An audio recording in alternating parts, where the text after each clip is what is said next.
Os Paroleiros, todas as terças, quintas e sábados, uma nova roda de conversa bíblica e simples. Vambora, que hoje é dia de parola! Muito bom, pessoal, estamos de volta para esse super bloco 2 da Parola 77, ainda falando sobre missão. Se você não assistiu o primeiro bloco, corre lá, porque senão você não vai entender nada do que vai acontecer agora. Deixamos a resposta do Paulinho, do oráculo, em suspenso. O Wilsinho começou uma discussão muito séria, muito brava aqui, a gente quase saiu em vias de fato. Se você quer ver isso, corre lá no primeiro bloco e você vai perceber que nada disso aconteceu. É só para chamar a tua atenção que está aí acompanhando a gente. O Wilsinho trouxe eu levantei uma questão sobre missão ou propaganda. O Wilsinho colocou uma contrapartida aqui a respeito da multiforme graça, e a ideia é exatamente isso. É a gente fomentar os contrapontos. Eu acho que aqui que está o grande barato para a conversa. E o Paulinho, ele ia responder e nós cortamos ele. Paulinho, dá sequência aí no que você ia colocar. Nós não, porque eu não sou mal educado. Isso é coisa de você aí, tá? Eu deixaria, inclusive eu servi água para o profeta. Então eu tenho um galardão do profeta. Continua você tomando seu café francês. É quase um Eliseu lavando as mãos do Elias. Jesus! Deu até para acalmar de terça-feira para cá. Só que assim, cara, eu penso assim, se não tiver pregação intencional do evangelho, eu não posso chamar de missão. Meu ponto de vista. Lucas 24:47, Jesus fala de si mesmo em terceira pessoa, né? Que o Filho do Homem veio para que em seu nome o evangelho do arrependimento seja pregado para a remissão dos pecados a todas as nações, começando em Jerusalém. Então eu sou do seguinte ponto de vista: a gente pode fazer, cara, o que for, a gente pode botar a camiseta da igreja e ir pro lado de fora, distribuir papel, cantar a música, se não tiver a pregação do evangelho, eu estou terceirizando isso para outro fazer. Até quando a gente fala, né, a gente terminou a parte anterior da parola, falando, acho que foi o Will Arthur, não lembro, falou do exemplo de uma certa igreja na Avenida Engenheiro Caetano Álvares, o Arthur, né, lá em São Paulo, que dava os panfletinhos dizendo: conheça a nossa igreja. Cara, eu não posso dizer que isso é missão. Isso é divulgação. Isso é divulgação. Como quando eu paro no semáforo e o cara traz o banner da loja de sofá, da loja de eletrodoméstico e tudo mais, e eu vou se eu quiser, né? Agora, tudo bem, há algo sobrenatural sempre que o assunto é a igreja, né? Então, dependendo de como está o coração daquele sujeito, ele fala: puxa, é isso que eu estou precisando, né? Mas também, se o sofá da sua casa está rasgado, na hora que você recebeu lá a restituição do imposto de renda, na hora que você recebe o banner da loja de sofá, você vai falar: é isso que eu estou precisando, né?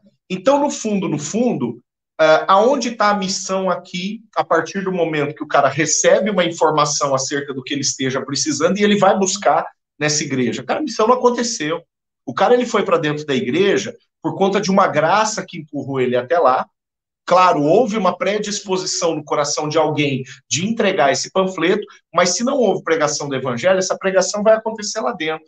E aí, se esse culto lá de dentro não proporcionar para esse sujeito uma clareza acerca do plano de salvação para ele, nem esse culto está sendo missionário, né?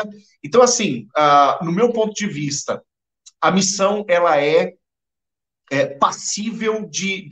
ela é inexistente, deixa eu até colocar assim, ela é inexistente se não houver intencionalidade por parte do missionário, né? Vamos colocar um termo, né? Mais um rótulo aqui, o Wilson não gosta do rótulo, mas vamos lá.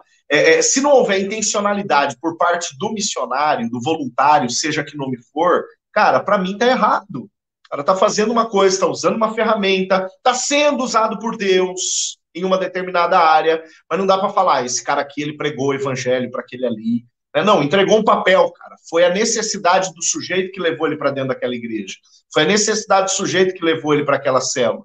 Foi aquele toque que o Espírito Santo dá no cara, quando esse cara tá na necessidade, na dependência, no desespero, né? Não sabe para onde correr. Foi esse toque que o Espírito Santo deu para que esse sujeito possa ser levado para dentro dessa igreja, ouça a palavra, e aí sim entre em um aspecto mais de maior crescimento. Aquilo que nós wesleyanos chamamos de graça preveniente.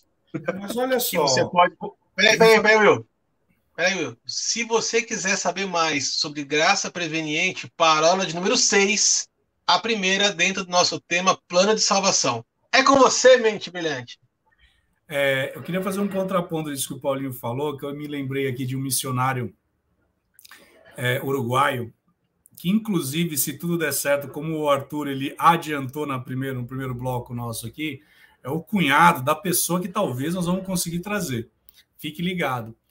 Mas ele contou para mim uma vez aqui que ele não conseguia, no Uruguai, e depois, ouvindo um missionário da igreja que eu congrego, ele repetiu a mesma fala, dizendo o seguinte: você não consegue, por exemplo, no Uruguai, chegar de bate-pronto e começar a falar sobre o evangelho. Você tem que começar, assim, de coisa pequena. Mas a intenção, Will, é a intenção. Então, mas aí que é a intenção. Eu entendo, mas assim, o cara vai lá e ele... Qual que é o chamariz, né? O chamariz do cunhado, do nosso possível convidado, ele fala, foi fazer um jantar na minha casa. E a gente não falava de evangelho. E assim, e era só no testemunho, até o dia que ele teve uma abertura e aí ele começou a falar do evangelho. Então, o que eu quero falar é assim, muitas vezes nós temos que olhar muito para a estratégia, né? O que eu vou falar aqui agora não é uma apologia, não é nada disso. Não estou pregando sobre isso. E por favor, você que está nos ouvindo, nos assistindo, não tire o que eu vou falar do contexto para que isso não venha a ser um pretexto para você seguir por isso, amém?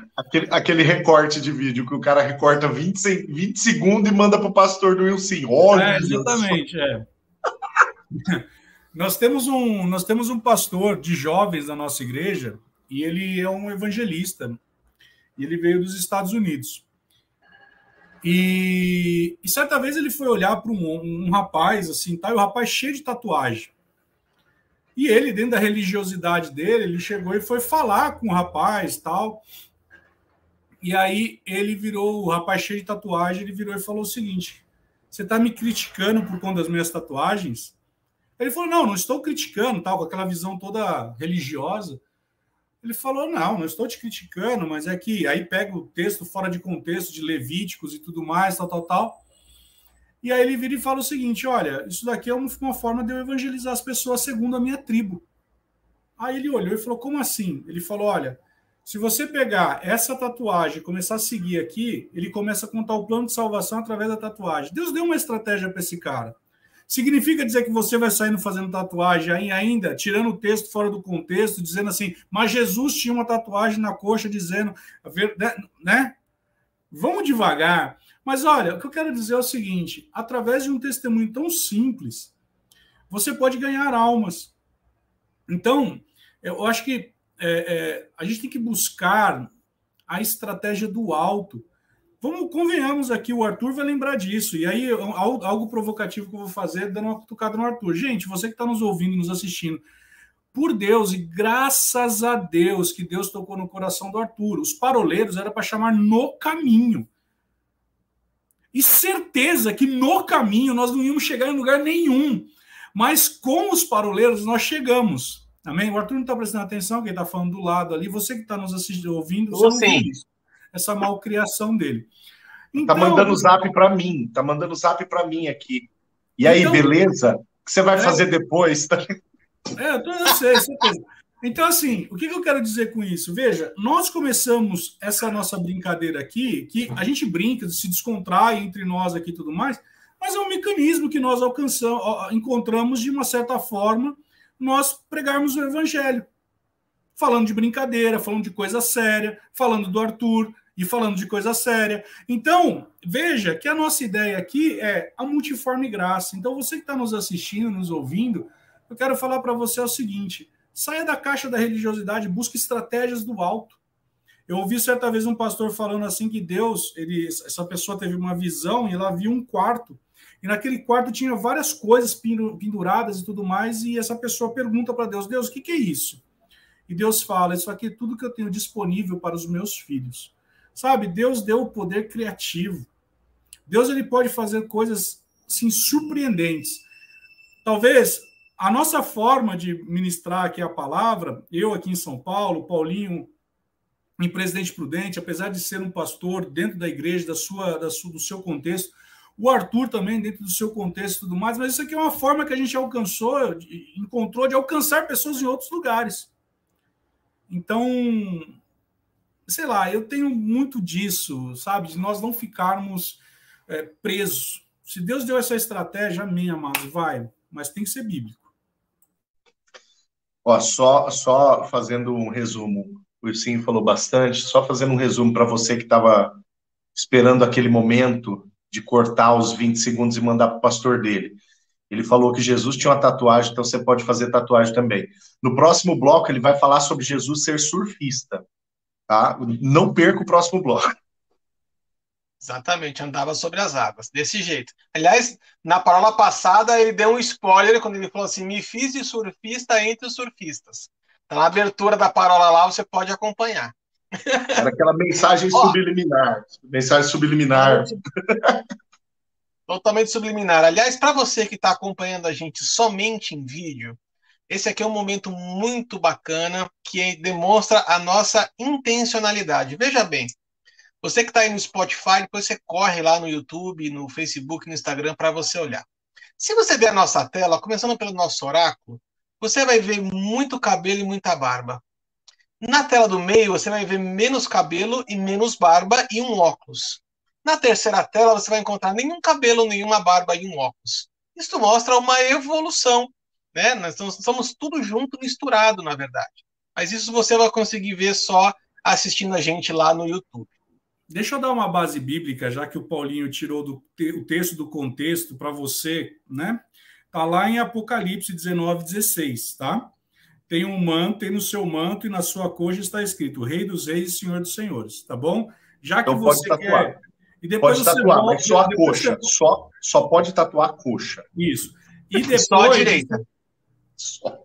Aqui não está falando que é direita, aí você está falando por você mesmo. Aí recomendo que você vá lá na nossa parola, que o Arthur vai falar agora, que fala sobre heresias, entendeu?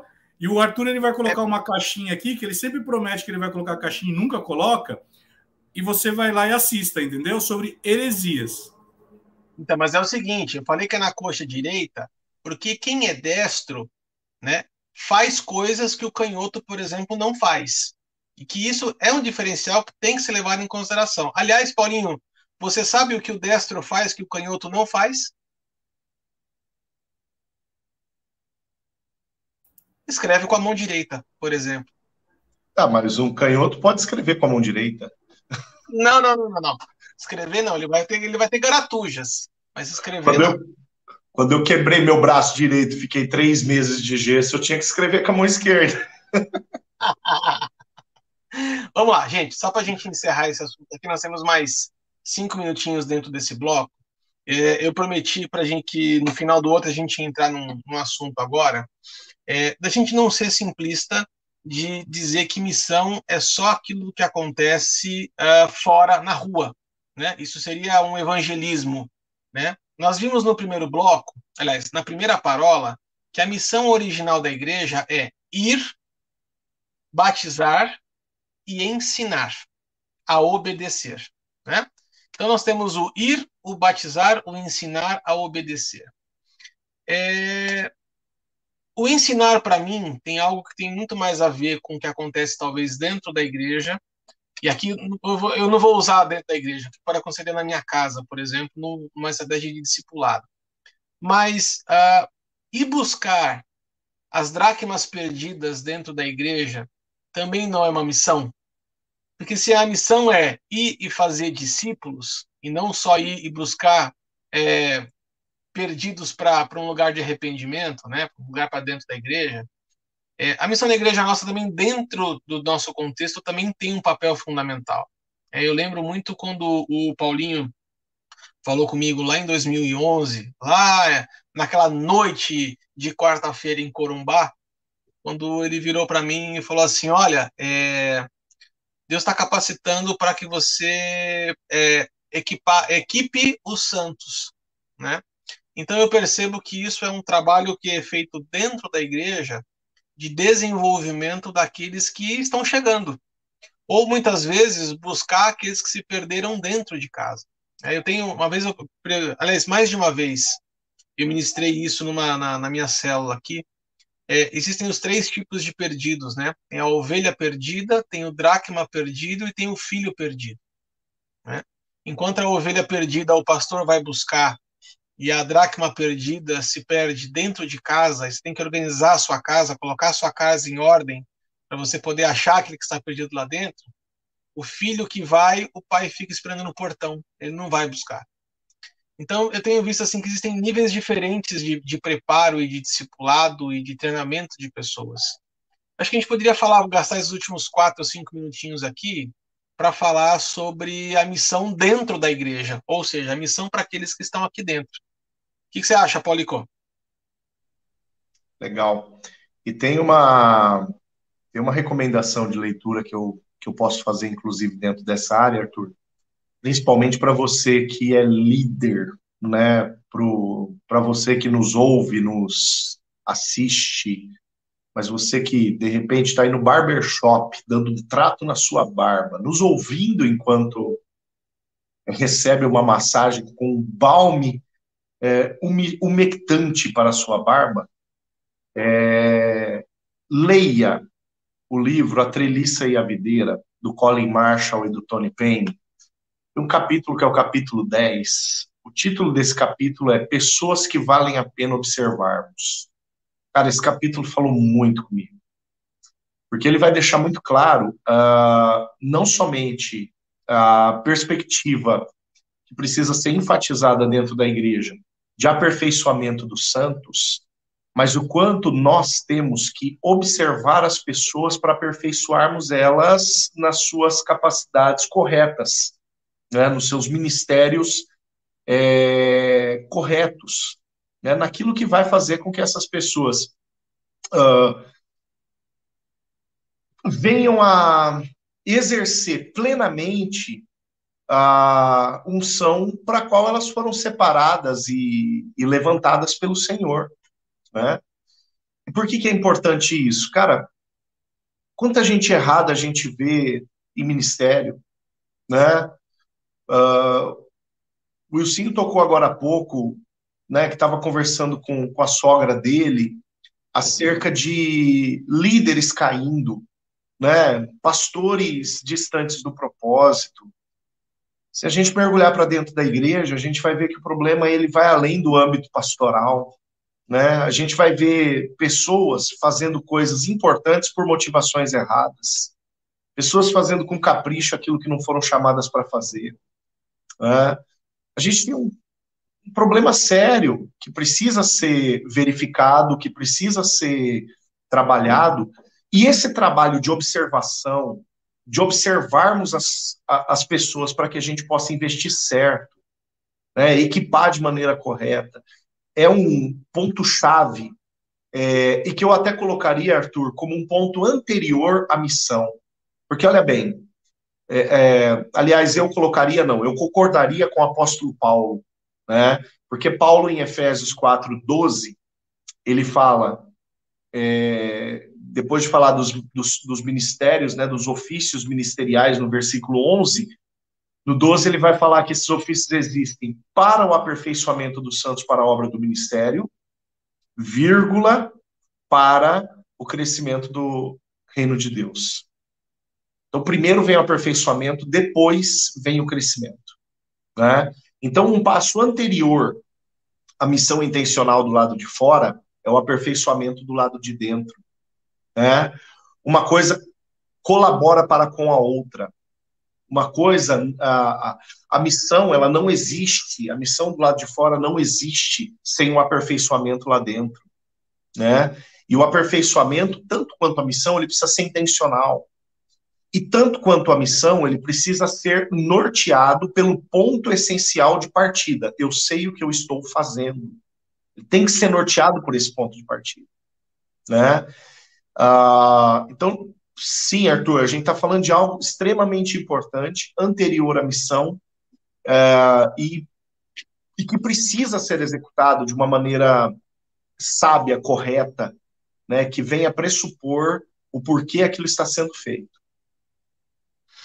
Beleza. Nós vamos fazer o seguinte, nós vamos dar uma pausa aqui no nosso bate-papo para encerrar esse segundo bloco, por causa do nosso tempo, e no terceiro bloco nós vamos começar com o nosso Mente Brilhante abordando esse mesmo tema a respeito da missão dentro da igreja, e vamos para os finalmente, falando a respeito de ferramentas mais um pouquinho, e o que a gente percebe também qual a influência da missão da igreja na sociedade. O que a igreja tem feito de diferença hoje na sociedade que possa ser chamado de missão? Se eu fosse você, eu não perderia o terceiro e último bloco dessa Parola 77 que vai sair, que vai ao ar no sábado. Espero vocês lá. Um abraço, meninos. Até daqui a pouco.